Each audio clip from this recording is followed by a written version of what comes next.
ठीक है, हमारा डायग्राम जो था रीजनरेशन का, ये प्लानेरिया के लिए, रीजनरेशन इन हाइड्रा के लिए, राइट। हाइड्रा में भी रीजनरेटिव सेल्स होते हैं, तो हाइड्रा अगर 2 पीस में कट गया है तो फिर से वापस से वो लॉस्ट पार्ट को ग्रो कर देते हैं। हाँ, ये रीजनरेशन के लिए है, ठीक है। ले यहाँ पे लिखता है ये चीज, regeneration is not the same as reproduction since most organisms do not normally depend on regeneration for reproduction, also many organisms use this only to regenerate lost parts, ठीक है ना। ये एक मोड ऑफ रिप्रोडक्शन इसलिए नहीं माना गया है क्योंकि बहुत सारे ऑर्गेनिजम्स के पास ऐसे रीजनरेटिव सेल्स हैं, लेकिन कुछ सर्टेन स्पेसिफिक पार्ट्स में है जहां से वो पार्ट्स अगर लॉस्ट कर जाए तो वापस से उसको फिर रीगेन कर सकता है ऑर्गेनिज्म। कौन सा? यस, वही तो लिखा है, वही तो बोल रहे हैं। ऑर्गन किसके पास रहेगा? ऑर्गन किसके पास रहेगा? ऑब्वियसली ऑर्गेनिज्म के पास रहेगा। ऑर्गन हो गया, चलो हो गया। अभी हाँ, इसके बाद फिर हम लोग, इसके बाद आया था फिर बडिंग इन यीस्ट। तो बडिंग इन, ये जो है ना, ये एक एक्टिविटी है। इस एक्टिविटी में ये बताया गया, ये तो आप वहाँ भी पढ़े थे लाइफ प्रोसेस में, जब रेस्पिरेशन पढ़ रहे थे ना, तो फर्मेंटेशन पढ़ने के लिए ये चीज़ करना पड़ रहा था कि हम लोग फर्मेंटेशन में यीस्ट पाउडर से क्या कर सकते हैं, फर्मेंटेशन कैसे होता है। तो वो चीज़, तो उसमें उसका ग्रोथ हो रहा है तभी फर्मेंटेशन होगा, और ग्रोथ होगा जब ही तब रेस्पिरेशन करेगा। ग्रोथ तो तभी होगा, मतलब रिप्रोडक्शन तो तभी होगा जब वो रेस्पिरेशन करेगा, न्यूट्रिशन करेगा।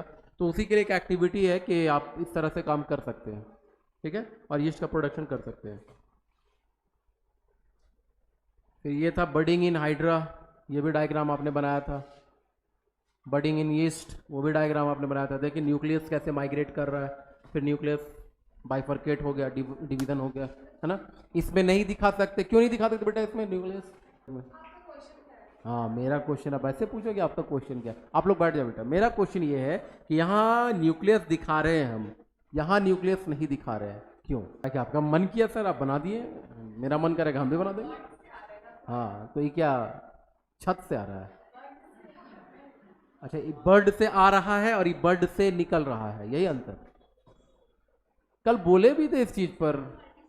यस, ये मल्टी सेलुलर, इसका एक सेल हम लोग नहीं दिखा सकते, ये यूनिसेलुलर एक सेल दिखा सकते हैं, एक सेल के अंदर न्यूक्लियस है। यहाँ कई सारे सेल्स है, तो कौन सा सेल जा रहा है तो थोड़ा पता है। तो इसमें बर्ड का एराइज जो होगा या बर्ड जो ग्रोथ होगा, उसके लिए ऐसा कोई डायग्राम से हम लोग नहीं शो कर सकते, ये कल बोले भी थे। अभी ये देखिए, ये पोटैटो ट्यूबर है, ये आइज ऑफ पोटैटो है ना, इसी से आलू निकलेगा, है ना। आइज ऑफ पोटैटो कल बोले थे जो, तो ये ट्यूबर है, पोटैटो ट्यूबर, ठीक है ना, इसको ट्यूबर बोल रहे हैं। तो ये क्या स्टेम है।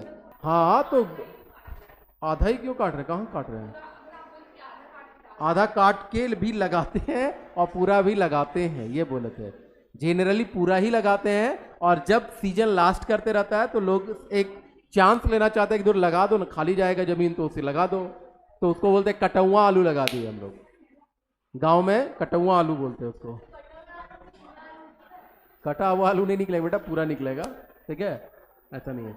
अच्छा, ये हो गया, ये जिंजर देख लीजिए। फिर ये अकेव है, ये देखे होंगे आप लोग गार्डन में, है ना, बल्ब है ये इसका, और ये है बेसिकली ब्रायोफाइलम, जो कि कल हम लोग बात कर रहे थे। ब्रायोफाइलम का लीफ आप देखे होंगे गार्डन में, ये भी रहता है आपका, है ना। थोड़ा ट्री टाइप का भी हो जाता है, मतलब बड़ा हो जाता है ये पेड़ टाइप का, तो उसके लीफ से, तो ये सब नेचुरली होगा, नेचुरली होगा ये सब।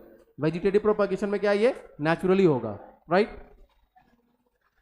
फिर लास्ट हम लोग बोले थे कि एडवांटेजेस, तो ऐसे करेंगे कि होमवर्क नहीं स्किप कर करके काम करेंगे तो फिर आप सीखेंगे नहीं, क्योंकि होमवर्क एक ऐसा पार्ट है जिसके वजह से आप बुक में जाते हैं, बुक में जाते नहीं है तो कम से कम एटलीस्ट उसके बारे में सोचते हैं। तो जब सोचते हैं तभी आपको लगता है अरे सर ऐसे बोल रहे थे, अच्छा याद ही नहीं आ रहा सर उस दिन कल कुछ बोल रहे थे। तो ये सब चीज जरूरी होता है। आप होमवर्क को स्किप नहीं कीजिए। लास्ट टाइम भी होमवर्क दिए थे तो उसमें से भी 4-5 लोग बनाए थे, कुछ यहीं बैठ करके बना रहे थे, तो ऐसे सही नहीं है। अल्टीमेटली फिर कंप्लेन करना पड़ेगा। हमको नहीं लगता है ना कि ऐसा कि 10th क्लास के बच्चों का ऐसा बोला जाए, पेरेंट्स को बताया जाए कि ये कर रहा है। हम भी करवा सकते हैं आपको वो काम, कर लीजिएगा वो होमवर्क, अभी लिखवाने वाले नहीं हैं हम। अभी यहाँ पर है वेजिटेटिव प्रोपागेशन का ये डिफरेंट पार्ट से जो जो हो रहा था उसका एग्जाम्पल। नोट्स वही है, नोट्स इसको बोलते हैं, इसको नोचेस, जहाँ गड्ढा टाइप का है वही इसको नोट्स बोलते हैं। और फिर आपका ये मनी प्लांट, ठीक है ना।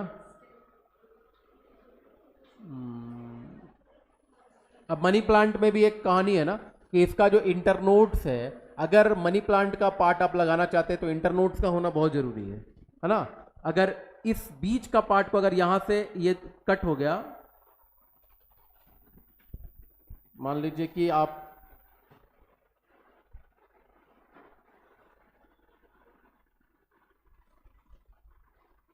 ये वाला पार्ट जैसे कट कर रहे हैं यहां से लेके यहां तक, और इस पार्ट को छोड़ दिया और इस पार्ट को छोड़ दिया, और इस पार्ट को अगर लगाना चाहिएगा तो ये ग्रो नहीं करेगा। क्यों? क्योंकि स्पेसिफिक कुछ सेल्स होते हैं इंटरनोड में। क्या होते हैं? मेरिस्टेमेटिक सेल होते हैं। आपको बताया था टिश्यू कल्चर में, ये बात कल बताया था टिश्यू कल्चर में, इंटर कैलरी, लैटरल, एपिकल। तो ये टिश्यू के कारण ही ये मनी प्लांट फिर ग्रो कर पाएगा। ये पार्ट होना बहुत जरूरी है, समझ गए? चलिए नेक्स्ट है आपका, ये है टिश्यू कल्चर। टिश्यू कल्चर के बारे में भी बोले थे आपको एक शॉर्ट नोट्स लिखने के लिए। ये देख लीजिए टिश्यू कल्चर कैसे किया जाता है। कल आपको समझा रहे थे ना कि मेरिस्टेमेटिक पार्ट को लिया हमने, फिर उसके बाद कल्चर किया, उसके बाद ये देखिए ये अल्टीमेटली प्लांट्स, एक पर्टिकुलर टिश्यू से हम लोग कई सारे प्लांट्स ग्रो करवा सकते हैं, ठीक है ना। ये एडवांटेज है टिश्यू कल्चर का। और ये बेसिकली वैसे प्लांट्स के लिए ज़्यादा फ्रूटफुल होता है जिनका नंबर बहुत कम बचा है, या जिनको हम लोग बहुत रैपिडली ग्रो करवाना चाहते हैं, या फिर उनका एग्जिस्टेंस के लिए बहुत दिक्कत हो रहा है, जगह उनके लिए या एकोमोडेशन जो है या उनका अडेप्टेशन है वो बहुत टॉलरेबल नहीं हो रहा है उनके लिए। तो वैसे प्लांट्स को हम लोग क्या करते हैं, इस तरह से टिश्यू कल्चर के लिए यूज़ करते हैं, मतलब अडेप्टेशन में उनको दिक्कत हो रहा हो वैसा। कैलस मास ऑफ टिश्यू है, जब बहुत सारे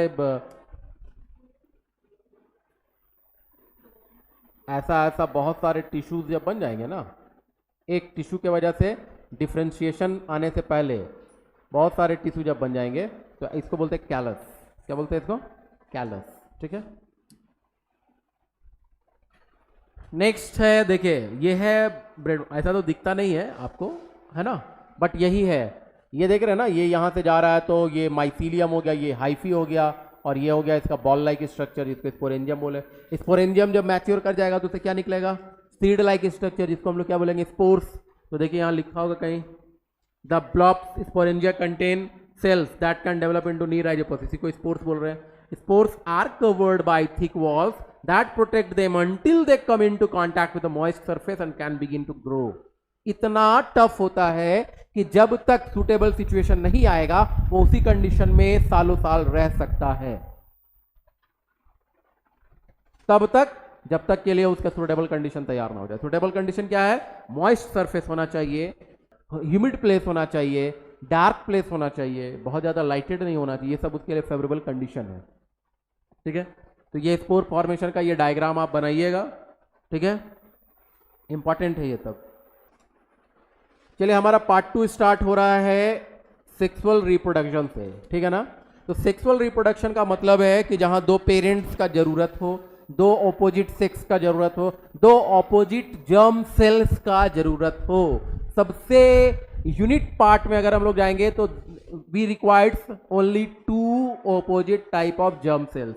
ऑर्गेनिजम्स का नहीं भी जरूरत पड़ रहा है तो कम से कम जर्म सेल्स अगर मिल जाएगा तब भी हम सेक्सुअल रिप्रोडक्शन करवा सकते हैं। और उसी का रिजल्ट है आज के डेट में test tube baby. Test tube baby नाम सुने? जहां ऑर्गेनिजम्स के सिर्फ जर्म सेल्स को फ्यूज कराया जाता है, ठीक है ना। जर्म सेल्स को फ्यूज कराया जाता है। मतलब एक डोनर पर्सन होता है, स्पर्म डोनेट करेगा, एक डोनर पर्सन ओवा डोनेट करेगी, और ये ओवा और स्पर्म्स को लेबोरेटरी के अंदर टेस्ट ट्यूब के अंदर उसको क्या कराया जाता है, फ्यूज कराया जाता है। फ्यूज कराने के बाद क्या होगा, जायगोट बनेगा। अब जायगोट कहाँ, टेस्ट ट्यूब में जन्म लेगा, कहाँ जन्म लेगा, सिर्फ फर्टिलाइजेशन होगा, और वो जैसे ही एक यूनिसेलुलर जायगोट बनेगा उसको ट्रांसफर कर दिया जाएगा सुटेबल मदर के बॉडी के अंदर।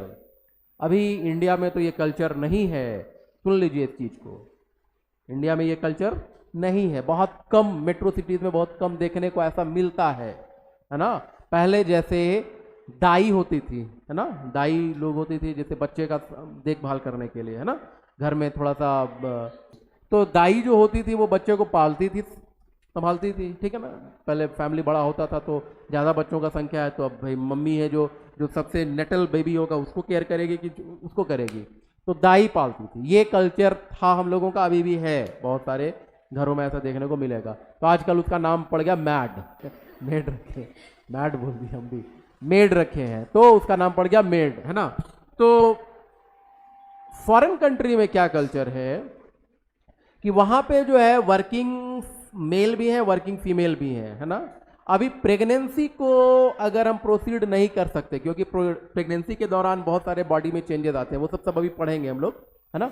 तो प्रेगनेंसी के दौरान हमारा जो चेंजेस आएगा अगर बॉडी के अंदर, एक फीमेल के बॉडी के अंदर, तो उसके वर्किंग इफिशियंसी में चेंजेस आ सकता है, वर्किंग कैपेबिलिटी में चेंजेस आ सकता है। तो उसको चेंज ना होने देने के लिए फीमेल क्या करती है कि सरोगेसी करती है, मदर सरोगेट, सरोगेट मदर ढूंढती है। मतलब जो बच्चे को जन्म देने के लिए मदर को किराया में लिया जाए, इसको बोलते हैं सरोगेसी, सरोगेट मदर, है ना। टेस्ट ट्यूब में भी यही काम किया जाता है कई जगह पर, कि जो नेचुरल मदर होती है उसके मदर वोम्ब में वो जायगोट नहीं डाला जाता, कोई दूसरे मदर को जिसको आप पे करेंगे कि हाँ भाई, जैसे दाई को आप पैसा देते हैं ना, मेड को पैसा देते हैं ना कि हाँ लीजिए आप मेरे बच्चे को संभाल रहे हैं, ये पैसा लीजिए, वैसे ही जायगोट को डायरेक्ट मदर वोम्ब में डालना है। और एक दूसरी मदर है, नेचुरल मदर नहीं है वो, बायोलॉजिकल मदर नहीं है वो दूसरी मदर है ना, उसको आपने हायर किया है, तो वो 9 मंथ तक क्या करेगी, प्रेगनेंसी को डेवलप करेगी अपने बॉडी में, आप उसको पे करेंगे। तो ये कल्चर फॉरेन में है ना, इंडिया में ये कल्चर नहीं है, लेकिन बहुत कम जगह देखने को मिलता है, मेट्रो सिटीज में ये सब है, ठीक है ना। तो अब क्या हुआ कि जो बायोलॉजिकल मदर है उसको कोई दिक्कत नहीं है, बच्चा तो उसी का है, सिर्फ पला है वो मदर वोम्ब में दूसरे के, बात समझे। तो ऐसा कल्चर विदेशों में देखने को मिलता है, इसको बोलते हैं सरोगेसी। क्या बोलते हैं इसको, आपको पढ़ना नहीं बताती, आ गया तो समझा दिए। तुम क्या बोल रहे थे कि कम से कम जो मिनिमम रिक्वायरमेंट है सेक्सुअल रिप्रोडक्शन के लिए, उसके लिए क्या है, 2 opposite type of germ sales, right. Body का जरूरत नहीं है, ऑर्गन का जरूरत नहीं है, क्या चाहिए, जर्म सेल्स, सेल्स चाहिए। जर्म सेल्स को हम लोग क्या बोल सकते हैं, रिप्रोडक्टिव सेल्स। क्या बोल सकते हैं, पहले वेजिटेटिव सेल और रिप्रोडक्टिव सेल कल बताए थे वहां पर, तो अभी रिप्रोडक्टिव सेल से हम लोग काम चलने वाले, ठीक है।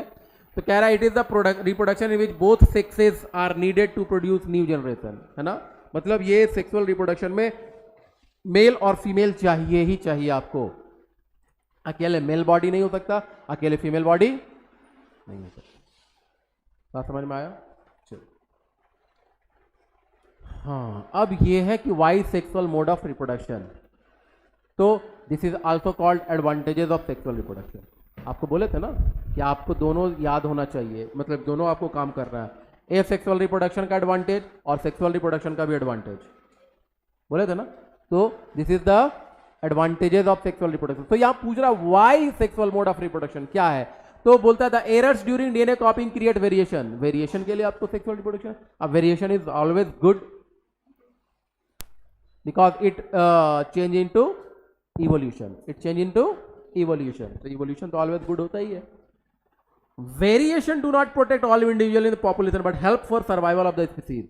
जरूरी नहीं कि वो वेरिएशन के वजह से ऑर्गेनिजम्स में अगर डेवलप हुआ है वो वेरिएशन, तो उस समय उसके लिए कोई फ्रूटफुल हो, जैसा आपको बताए थे बैक्टीरिया का एग्जांपल लेके। एक सर्टेन पाउंड में क्या था, बैक्टीरिया के अंदर वेरिएशन आ गया। उस समय उसको कोई एडवांटेज मिला नहीं, मिला नहीं उसको एडवांटेज, है ना। जबकि वही वेरिएशन वाला या वेरिएंट जो था बैक्टीरिया, काफी समय के बाद जब टेम्परेचर बहुत ज्यादा इंक्रीज कर गया तो वही बैक्टीरिया सरवाइव कर पाया जिसके अंदर वो वेरिएशन आया था। तो अल्टीमेटली क्या मिलता है उसको, help for survival of the species, survivability के लिए ये जरूरी है। तो ये आएगा कब, सेक्सुअल रिप्रोडक्शन से ही आएगा। तो ये एक एडवांटेज है उसके लिए। If the DNA copying mechanism are less accurate, the resultant DNA can not work with cellular apparatus and will die. बोल रहा है कि डीएनए कॉपिंग मैकेनिज्म जो है, जिसमें डीएनए के अंदर चेंजेस कम से कम आए, अगर वो ज्यादा हो जाएगा तो सेल ग्रो नहीं कर पाएगा। ये सेक्सुअल रिप्रोडक्शन के अंदर ही हो पाएगा, एसेक्सुअल रिप्रोडक्शन के अंदर ऐसा नहीं होता है, ठीक है ना। नेक्स्ट आता है, but sexual reproduction can generate more variation and speed up the making of new variant by combining d. ये लिखने का जरूरत नहीं, all these variations are accumulated and inherited. ये भी उसी का टॉपिक है, बस 3 लाइन काफी है आपके लिए। But new generation will not have twice the amount of DNA, it is due to process of specialised cell division called meiosis. ये मियोसिस क्या होता है, लास्ट टाइम आपको बोले थे कि माइटोसिस और मियोसिस, ये दो चीज आप थोड़ा क्लास 9th के बुक से देखिएगा, एक बार समझिएगा। आप लोगों में से किन्हीं को मियोसिस पता है? मियोसिस कम से कम कुछ तो याद है बेटा, एकदम से ब्लैंक हो जाएगा तो कैसे पता चलेगा। क्योंकि ये देखो, ये कहानी आपको पढ़ना था 9th में, ये 10th में नहीं पढ़ना, लेकिन अभी हम पढ़ाएंगे इसको, अभी आपको समझाएंगे क्योंकि ये आपको जानना है, ठीक है। चलो देखो, देखिए क्या है मियोसिस। माइटोसिस तो जान रहे हैं, या दोनों को एक बार साथ साथ करते हैं। इसको समझना है बेटा, लिखना उखना कुछ नहीं है, ये आएगा भी नहीं, लेकिन आपको समझना है। दोनों साथ साथ चलते हैं, ठीक है। देखो माइटोसिस जो है ना, वो बेसिकली आपके हर सेल में हो रहा है। क्यों? क्योंकि सेल का एक कैरेक्टर है कि उसको डिवीजन करना होता है। जैसे आपका कैरेक्टर है कि आपको मम्मी से डांट खाना है, तो कुछ ना कुछ काम से डांट खा ही लीजिएगा। आपका कैरेक्टर है कि दोस्त लोग से डांट खा लेना, लेकिन नहीं, कभी कभी आप तो तमाशा ही मार देते हैं। आप लोग का कैरेक्टर दोस्त को ही पीट देता है, नहीं। अच्छा, तो ऐसे कैरेक्टर सेल का भी एक है जिसको नहीं चाहते हुए भी वो रोक नहीं पाएगा, फिर डिवीजन करेगा ही करेगा। लेकिन कुछ सेल है ऐसे जो डिवाइड नहीं करते। 9th क्लास के बच्चे को ये याद रखना रहता है। कौन सा ऐसा सेल है जो डिवीजन नहीं करता ह्यूमन बॉडी में? न्यूरॉन। कौन बोला? अच्छा, अनिरुद्ध बोला, गुड। नर्व सेल्स जो है वो डिवाइड नहीं करते, है ना। उसी तरह से आप प्लांट्स में जब जाएंगे तो प्लांट्स में भी कुछ सेल है, जैसे सीव ट्यूब सेल्स डिवाइड नहीं करते। चलिए खैर, अभी हम लोगों को वो याद नहीं करना। तो ऐसा कैरेक्टर है सेल का, सारे सेल्स क्या करते हैं, डिवीजन करेंगे। क्या करेंगे? डिवीजन करेंगे। तो अब डिवीजन का 2 ही मोड हो सकता है, एक माइटोसिस और दूसरा, एक माइटोसिस और एक दूसरा मियोसिस। जनरल बॉडी जो आपके सोमैटिक सेल्स हैं, कल बताए थे। चल बेटा अनन्या बताओ, तो बताते हैं। तो कौन सा सेल आपका बताइए, तो एक एग्जांपल। तो कौन, एक नाम तो दे दीजिए। अरे आईज का सेल, नोज का सेल, ईयर का सेल, हार्ट का सेल, लंग्स का सेल, किडनी का सेल, तो बस वही सेल का नाम बता दीजिए, हो गया। तो सेल नहीं है वो। हाँ, कल बताए थे सोमैटिक सेल्स, और प्लांट के लिए वेजिटेटिव सेल, प्लांट के लिए वेजिटेटिव सेल। ये दोनों तरह के सेल्स जो है, प्लांट के लिए सोमैटिक सेल्स और वेजिटेटिव सेल्स, ये बेसिकली जो डिवीजन करते हैं उसका नाम है माइटोसिस डिवीजन। कौन से डिवीजन से? माइटोसिस। जबकि रिप्रोडक्टिव सेल होंगे जो भी प्लांट्स के या एनिमल के।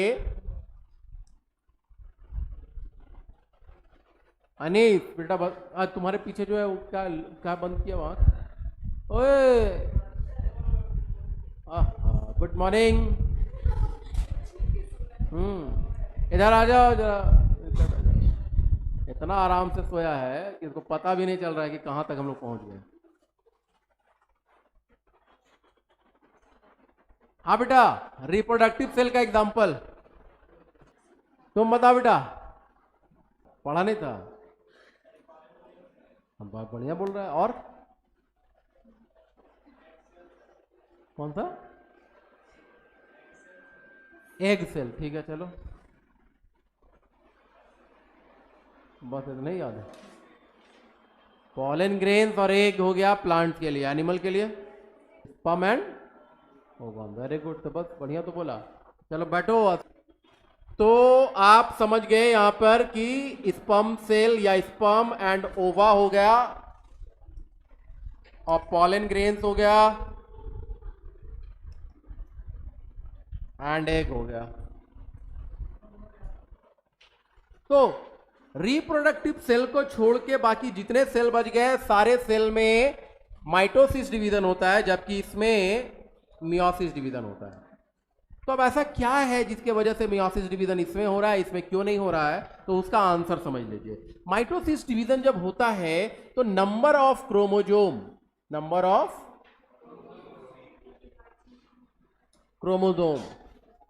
will remain same after division।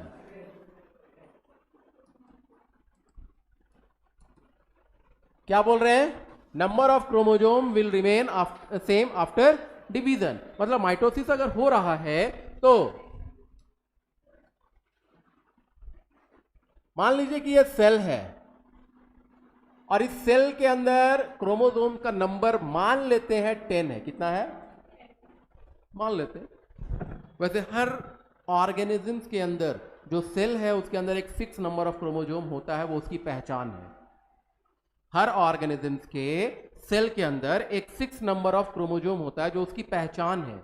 जैसे हम ह्यूमन बीइंग्स हैं तो हमारे एक सेल के अंदर 46 क्रोमोसोम होता है। कितना? ह्यूमन बीइंग्स के एक सेल के अंदर कितना क्रोमोसोम होगा? कितना क्रोमोसोम? Very good. सो हम लोग मान के चलते एक सेल है उसके अंदर ये 10 क्रोमोसोम है। कितना? 10 क्रोमोसोम है, ठीक है ना। अभी ये सेल का कैरेक्टर है कि ये डिवाइड करेगा, तो डिवाइड करेगा तो 2 सेल बनेगा कि नहीं बनेगा? इतना तो होता ही है डिवीजन में, 2 सेल बनते हैं। कितने? 2 सेल, मिनिमम 2 सेल बनेंगे। अब कोई भी चीज टूटेगा तो 2 ही बनेगा ही, नहीं तो नहीं टूटेगा, फिर बोलेंगे पूरा है। तो जब भी कोई चीज टूट रहा है तो 2 बनेगा ही बनेगा, तो ये नॉर्मल है।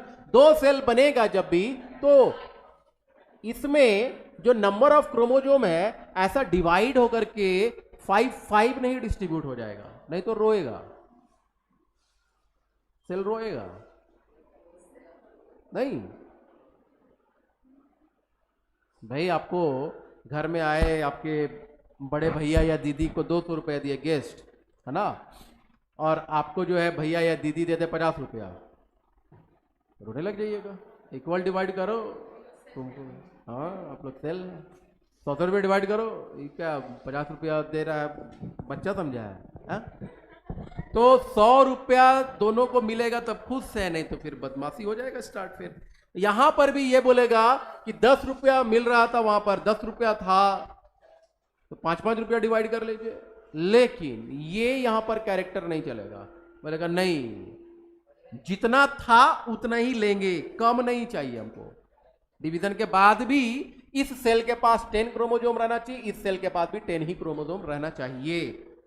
अगर ऐसा डिवीजन से मेंटेन हो जा रहा है, लड़ाई नहीं होगा, कुछ तरह का कोई बात नहीं होगा, अगर ऐसा मेंटेन हो जा रहा है तो उसका नाम पड़ जाता है माइटोसिस डिवीजन। कौन सा? जनरली आपके जितने सेल्स हैं, मतलब सोमैटिक सेल्स और वेजिटेटिव सेल्स, समझ गए कौन है? सारे सेल्स यही करते हैं, है ना, डिवीजन करेंगे, जितना पहले सेल के पास क्रोमोसोम था उतना ही फिर अनदर सेल को भी मिल जाएगा। डिवीजन के बाद जो भी सेल बना उसके पास भी उतना ही क्रोमोसोम मिल जाएगा। बेटा इधर ध्यान दो, इधर ध्यान दो, इधर ध्यान दो। ये याद नहीं करना है, इसको कंसेप्ट दिमाग में रखना है ना। तो अब ये चीज अगर नहीं हो पाता कि डिवीजन के बाद क्रोमोसोम का नंबर सेम नहीं मिलता, तो ऐसे डिवीजन को बोलते हैं मियोसिस डिवीजन। क्या बोलते हैं? लेकिन मियोसिस डिवीजन में होता क्या है कि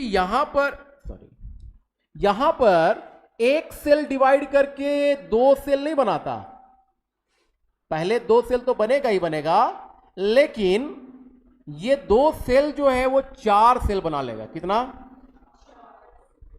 तब जाकर के कंप्लीट डिवीजन होगा। होगा क्या यहां पर कि ये जो क्रोमोसोम रखा, मान लीजिए 10 ये भी रखा था, ठीक है ना, लेकिन डिवीजन करने के टाइम में ये जो क्रोमोसोम का नंबर है, ये हर सेल में, ये पहले यही ना बना होगा, ये दोनों बना होगा, तो इसके पास आ जाता है 5 क्रोमोसोम और इसके पास आ जाता है 5 क्रोमोसोम, मतलब हाफ हाफ हो गया क्रोमोसोम का नंबर। क्रोमोसोम का नंबर क्या हो गया? हाफ हाफ हो गया। जो ओरिजिनल सेल के पास नंबर था उससे क्या हो गया? घट गया। इसलिए इसको नाम देते हैं रिडक्शनल डिवीजन। क्या नाम देते हैं? रिडक्शनल डिवीजन नाम देते हैं इसका, राइट। और इसमें चूंकि क्रोमोसोम का नंबर बराबर रहा तो इसलिए इक्वेशनल डिवीजन बोलते हैं। ये दो नाम अलग अलग थे, लेकिन आपको याद करने की जरूरत नहीं, बस ऐसे समझा रहे थे, ठीक। अभी ये नंबर ऑफ क्रोमोसोम कितना हो गया? हाफ हो गया। क्या हो गया? ये हाफ हो गया, ठीक है ना। ये पहचान है कि मियोसिस डिवीजन हो रहा है, लेकिन बात यहीं पर आके रुकेगा नहीं, क्योंकि अभी ये कंप्लीट नहीं हो पाया है डिवीजन, अभी ये कंप्लीट नहीं हो पाया है। अगला डिवीजन जो होगा इस सेल का, ये जस्ट लाइक माइटोसिस के तरह होगा। कैसा होगा? तो यहां पर है 5 क्रोमोसोम, तो इसके पास भी कितना मिलेगा? 5 क्रोमोसोम। कितना मिलेगा? क्योंकि ये किस तरह का डिवीजन होगा? ये यहां से लेकर के यहां तक का जो डिवीजन है, ये कैसा डिवीजन है? तो माइटोसिस में जैसे 10 में बट रहा था, वैसे यहां 5 है तो 5 में ही बटेगा। सेकेंड वाला भी डिवीजन जो हुआ है इस सेल का, ये भी कैसा है? माइटोसिस। मतलब एक मियोसिस के अंदर पहला जो डिवीजन होता है वो रिडक्शनल डिवीजन होता है, और नेक्स्ट जो होता है वो इक्वेशनल डिवीजन होता है, जस्ट लाइक माइटोसिस होता है। तो चूंकि अब यहां पर 2 सेल बने थे, सेल नंबर 1, सेल नंबर 2, तो अब इनसे जो सेल बनेंगे वो कितने हो जाएंगे? Total cell 4 cell. कितने होंगे? ये क्लास 9th में आपको पढ़ना था, दोनों के बीच में डिफरेंसेस क्या था। अब इसका इंपॉर्टेंस क्या है वो क्लास 10th में पढ़ना। क्या इंपॉर्टेंस है वो क्लास 10th में पढ़ना है, ठीक है ना। बेसिकली जब सेक्सुअल रिप्रोडक्शन होता है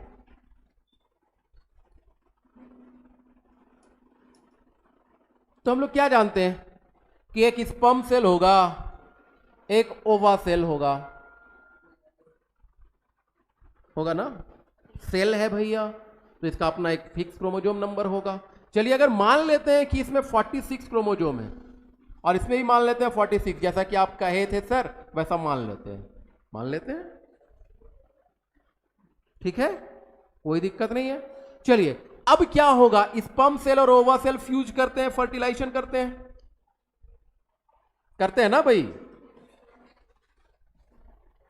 तो अब ये 46 क्रोमोसोम स्पर्म सेल का और 46 क्रोमोसोम ओवा सेल का जब जाइगोट बनेगा तो 46 प्लस 46 नहीं हो जाएगा? दो तरह के सेल्स आकर के अपना क्रोमोसोम दे रहे हैं ना। तो अब 92 क्रोमोसोम हो गया। क्या हो गया ये? अब ये आदमी का बच्चा से बनने से एकदम सीधे एकदम बजरंगबली बन जाएगा? ये नहीं बनेगा, नहीं बन जाएगा। इसको आदमी का बच्चा बनना था, अब सीधे बजरंगबली बनेगा। क्यों? क्योंकि इसका नंबर ऑफ क्रोमोसोम सीधा बढ़ गया। ऐसा पॉसिबिलिटी नहीं होता, ऐसा नहीं होता। नहीं तो फिर जो रूल बता रहे हैं कि हर ऑर्गेनिज्म के पास स्पेसिफिक नंबर ऑफ क्रोमोसोम होता है, वो चेंज हो जाएगा। उसी को मेंटेन करने के लिए कि हम आदमी के बच्चे हैं तो आदमी के वाला ही क्रोमोसोम रखेंगे। अगर हम आदमी के बच्चे हैं तो कैसा क्रोमोसोम रखेंगे? आदमी के पास इतना क्रोमोसोम रहता है। तो इसके लिए भगवान ने एक सिस्टम बनाया। क्या बनाया? कि ये जो स्पर्म सेल है इसमें क्रोमोसोम का नंबर जो है डिवीजन से पहले 23 हो जाएगा। क्या हो जाएगा? और जो ओवा सेल है इसके पास कितना हो जाएगा? 23। दोनों कैसे सेल हैं? Reproductive cell. देखिए ये रिप्रोडक्टिव सेल के पास में हम क्या लिख रहे थे, ये वाला भगवान सिस्टम लगाता है यहां पे।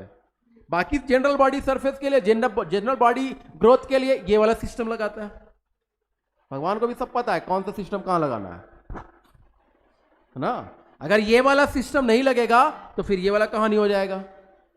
तो सिस्टम कौन सा लग रहा है? Meiosis division. और मियोसिस डिवीजन के वजह से ही जो स्पर्म सेल बन रहा था बॉडी में टेस्टिस के अंदर, वहां कौन सा डिवीजन होगा?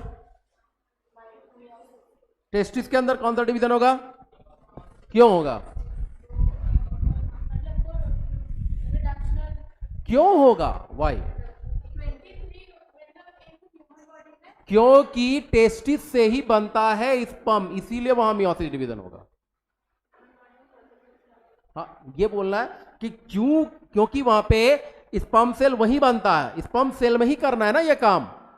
आपके आंख के सेल, नाक के सेल, मुंह के सेल में कुछ नहीं करना है ये सब काम। वो जैसे चल रहा है चल रहा है, कहां करना है ये काम?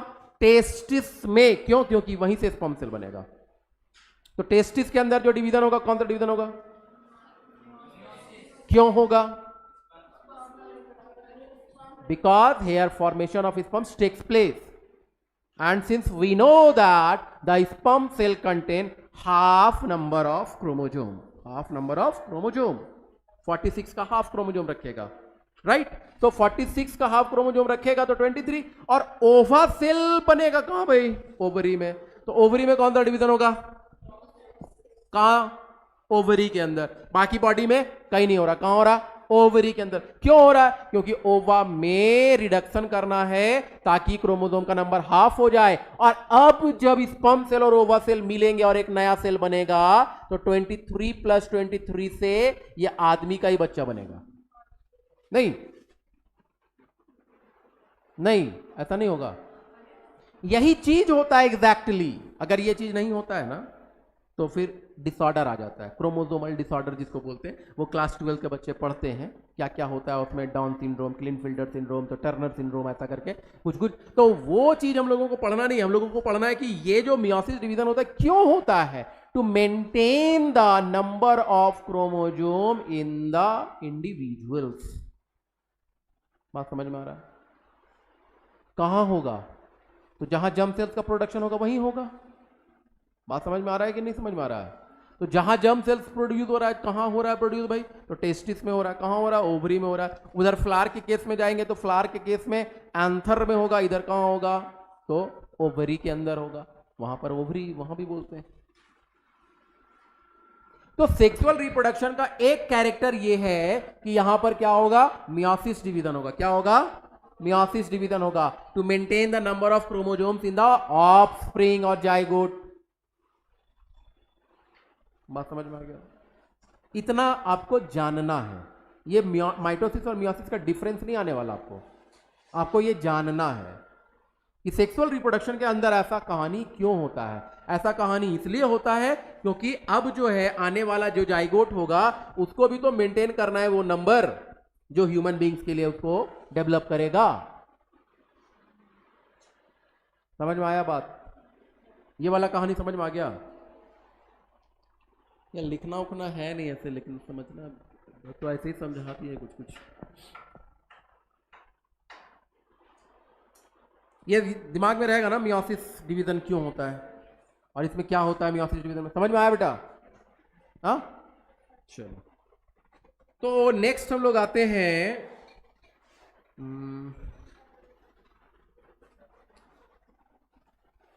ये यहां, but new generation will not have twice the amount of DNA.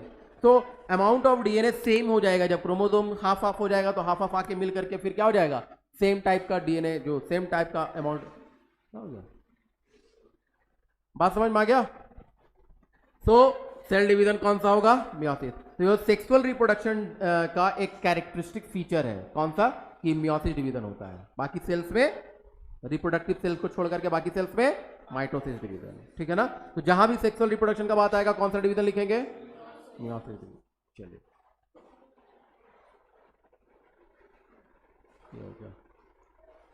अब देखिए यहां लिख दिया ना कि during meiosis gametes are form in which number of chromosomes and amount of DNA are half as compare to the non reproductive cell. अच्छा, ये half हो जाता है तो ऐसे सेल्स को हम लोग एक नाम दे देते हैं, हैप्लॉइड सेल। क्या नाम दे देते हैं?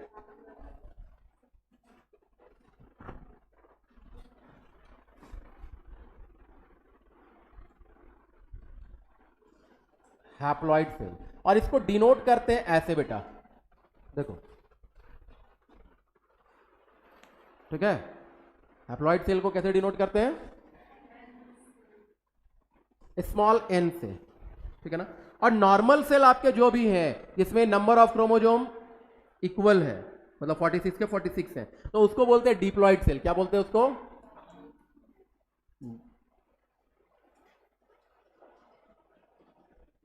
Diploid cell. और इसको रिप्रेजेंट करते हैं ऐसे 2n सेल, ठीक है। बात समझ में आ गया? अभी लिखना है इसको लिखना है, इसको लिखना है। तो देखिए यहां क्या कह रहा है, during meiosis gametes are formed in which number of chromosomes and amount of DNA are half as compare to the non reproductive cells. Non reproductive cells का मतलब क्या हो गया यहां पर? सोमैटिक सेल या वेजिटेटिव सेल, ये ना हुआ नॉन रिप्रोडक्टिव सेल्स का मतलब। नॉन रिप्रोडक्टिव सेल का मतलब क्या हुआ? सोमैटिक या वेजिटेटिव। अभी तो कोई एनिमल और प्लांट्स का बात नहीं कर रहा, यहां पर दिखाया गया है। ये देखिए, ये है बेसिकली क्लेमाइडोमोनास, ठीक है ना।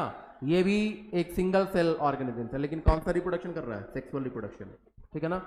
ये है मेल गैमिट्स और फीमेल गैमिट्स ह्यूमन बींग्स के अंदर, तो ठीक है। Gametes from two individuals combine to form zygote. क्या करेगा? जाइगोट बनाएगा। That develops to a new individual. It reestablish the chromosome number and DNA content in new generation. अभी बोले आपको ये बात कि ये वाला लाइन जो है सिर्फ सेक्सुअल रिप्रोडक्शन के कारण ही पॉसिबल है। क्यों? क्योंकि नंबर ऑफ डीएनए या नंबर ऑफ क्रोमोसोम हाफ होगा, तभी दोनों कंबाइन करके फिर फुल सेट ऑफ क्रोमोसोम बनाएंगे, डिप्लॉइड सेल बनाएंगे। So gametes always in haploid cell और जाइगोट ऑलवेज इन डिप्लॉइड। नहीं होगा? इसका क्या मतलब?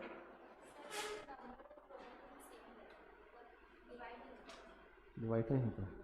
ये कैसे हुआ है? ये 2n कैसे हो गया? ये जाइगोट कैसे बना वो बताओ तो पहले। देखो यहां पे ये स्पर्म सेल है, ये ओवा सेल है, ये एन टाइप का क्रोमोसोम रखा है, ये एन टाइप का क्रोमोसोम रखा है। ये जब दोनों मिल गया तो एक सेल बना जिसका नाम है जाइगोट। क्या नाम है? तो ये n प्लस n क्या हो जाएगा? 2n होगा। तो zygote always diploid. Zygote always, जब गैमेट्स की बात आ जाए तब गैमेट्स ऑलवेज, या याद रहेगा? याद रहेगा? बैठो, ये आएगा बेटा। Gametes are always haploid but zygotes are always diploid. हाँ, ये अभी 10th क्लास में ये वाला बात रखना है, ठीक है ना। फिर जब 12th में जाइएगा फिर बोलेंगे कि ऐसा चेंज हो गया, ये वाला बात याद मत रखिए, थोड़ा सा चेंज करना पड़ेगा। ऑलवेज वर्ड हटा दीजिए और ऑलवेज के जगह में अब कुछ नया एग्जाम्पल लीजिए। हो गया? ये बात समझ में आ गया? In every simple organism the two germ cells are almost similar. देखिए जर्म सेल्स ये दोनों मेल फीमेल है, दोनों में कहीं डिफरेंसेस नहीं है ना। दोनों में कोई डिफरेंसेस दिख रहा है? नहीं दिख रहा, लेकिन यहां डिफरेंसेस दिख रहा है ना। तो वही लाइन लिखा है कि in very simple organisms the two germ cells are almost similar. आप पहचान नहीं सकते, ठीक है ना, लेकिन हमेशा ये बात सही नहीं है बेटा। इधर लास्ट लाइन का था, in complex organism one germ cell is large and contains food stores, it is called female gamete, the other is small and motile, it is called male gamete. Motile का मतलब, motile का मतलब एकदम पूरा बढ़िया था, एकदम fatty. Very good.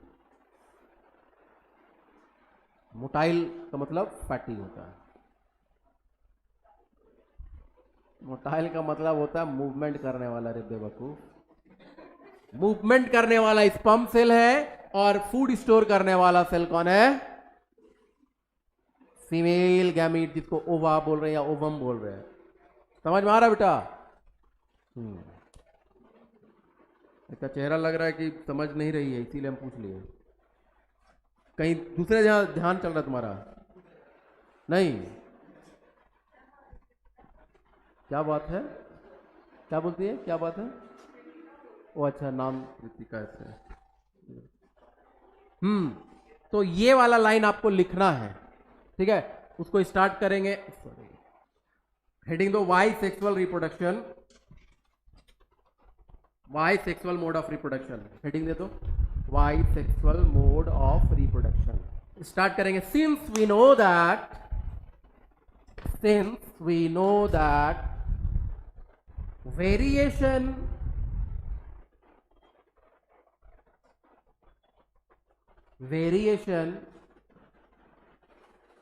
creates advantages to the species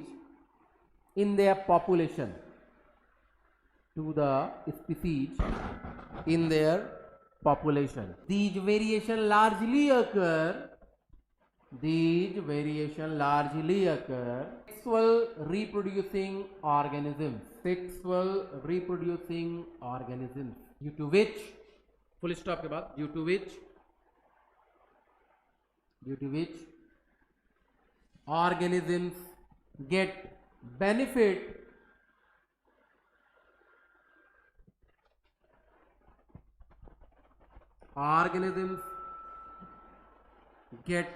मतलब कौन सा ऑर्गेनिज्म, जो सेक्सुअली रिप्रोड्यूसिंग ऑर्गेनिज्म है उसकी बात कर रहे हैं।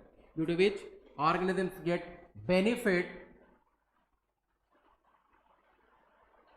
इन देयर सर्वाइबिलिटी,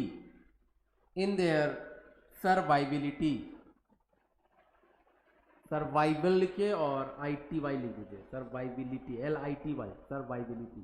तो ये हो गया why sexual mode of reproduction, ये इसका जवाब हो गया। अब आगे लिखिए, लाइन चेंज कीजिए और लिखे in sexually reproducing organisms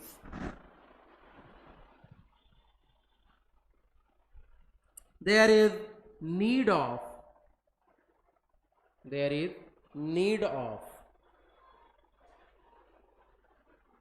formation of reproductive cells, and these reproductive cells are spatial cells,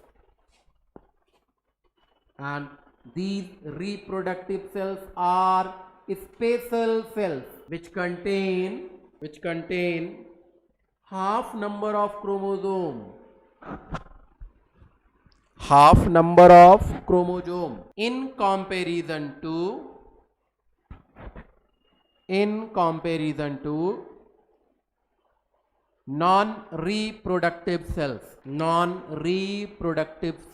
This will possible only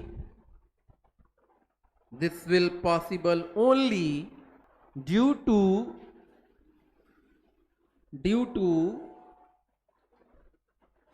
meiosis division,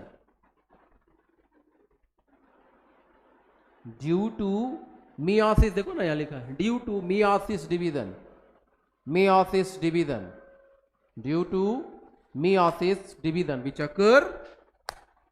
which occur मतलब ये डिवीजन कहां होगा, which occur in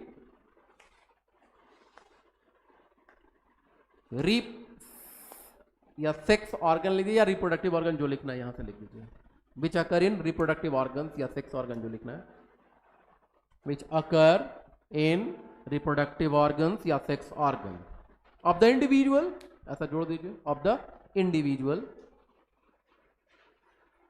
right, of the individual हो गया ये। अब देखो ये वाला पार्ट जो है ये पूरा लिखना है, ये वाला यहां से, ठीक है। अभी छोड़ दे रहे हैं, भेज देते हैं इसको ग्रुप में, इतना सा ही पार्ट को, ठीक है। समझ रहे बात को, घर पे लेकिन लिख लीजिएगा।